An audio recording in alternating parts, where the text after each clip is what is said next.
অধিকারের জন্য কোনোদিন রক্ত দিতে হবে না। যদি আমরা তাই চাই তাহলে আগামী 12 তারিখ ইনশাআল্লাহ বিএনপির পক্ষে, দানের শীষের পক্ষে আমরা একটা ভোট দেব সবাই মিলে।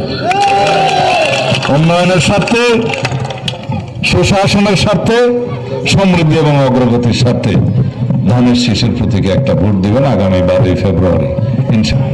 আরেকটি রাজনৈতিক দল যারা কয়েকদিন যাবৎ বলছে তারা নারী নেতৃত্ব মানে না, তারা নারীদেরকে তাদের দলে প্রাধান্য দেবে না, একজন মেয়েকেও তারা জাতীয় সংসদের নির্বাচনে সরাসরি মনোনয়ন দেয়নি। তারা নারীদের অগ্রগতিই চায় না, প্রগতিই চায় না।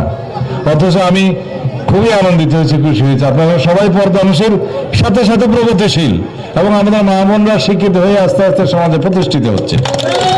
দেশের অর্ধেক জনসমষ্টি নারী, তাদেরকে যদি সমাজ বিনির্মাণে আমরা অংশগ্রহণ না করাই, এগিয়ে না নিয়ে আসি, যদি শিক্ষিত জনসম্পদ না বানাই, তাহলে এই জাতির মুক্তি হবে না। সেজন্য আমরা বহু আগে থেকে আমাদের ইতিহাস আছে নারী শিক্ষার জন্য, নারীর অগ্রগতির জন্য এবং নারীদের অর্থনৈতিক উন্নয়নের জন্য আমরা কাজ করেছি।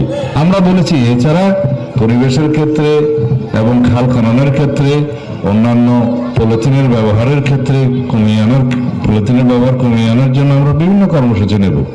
কারণ এই পলিথিনের বর্জ্য দেশকে ধ্বংস করে দিচ্ছে, বলতে গেলে পৃথিবীর জন্য এখন একটা হুমকি পলিথিন।